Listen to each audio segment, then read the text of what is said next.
Hey, what's going on? This is Sarah Lee Day and you're watching Dubsado Tidbits, the things you need to know about Dubsado delivered in bite-sized pieces. Last time we talked about emails and setting up your email through a Gmail account, and today we're actually going to cover the other option. So for everyone who's not using Gmail, this is how you're going to set up your email.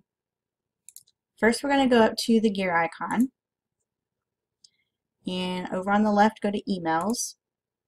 Now, instead of signing in with Google, we are actually going to use the SMTP method. So click there, and you're going to choose your email provider. We have Outlook 365 with GoDaddy, Hotmail, iCloud, Yahoo, and AOL. Or if it's not any of those, then you can click Other, and it'll give you some additional instructions.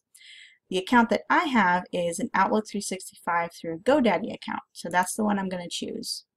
Next, you're going to put in your username and password for the email address. So this is hello@sarahleeday.com, and password, and then test. And this test will tell you whether or not they're able to set it up, and it was successful. Everything looks good. I'm going to save that.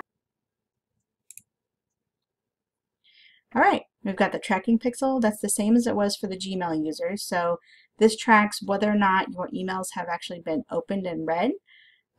It doesn't always work 100% of the time, just because some people, some customers on their end may have some additional settings in their browser or their email settings that blocks that pixel from reading.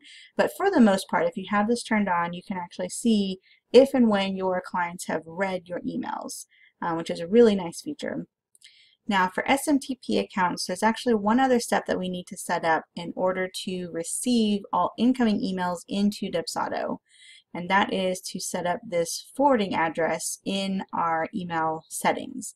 Now since I signed up through an Office 365 through GoDaddy account, that's what I'm going to need to get into in order to put this forwarding address in. So let me copy that real fast.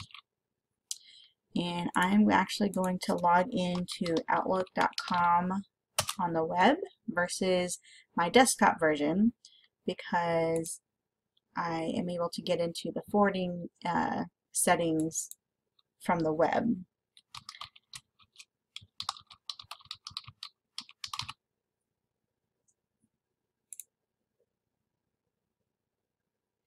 Okay, it recognizes that it says Office 365 through GoDaddy. Alright, once logged in, I'm going to come up here to the settings, and all the way down here at the bottom to mail. Then on the left, it's going to come up with a bunch of options, and over here under accounts, there's forwarding. And for forwarding, I just need to enter that email address that I copied from Dubsado. I would like to keep a copy of all forwarded messages in my Outlook account, and then just save. Right, and that should do it. Forwarding verification code, this is only if required, and that's just going to be depending on who you're hosting your email through. GoDaddy did not require me to have any kind of verification code, so I didn't need to do that, and everything else should be set. I will save these changes just to make sure, and everything is set up. That's it for today's tidbit. For more information about receiving updates, requesting future episodes, or getting help with your own Dubsado account, check out the links in the description below this video or visit sarahleeday.com. Thanks for watching. Have a good one.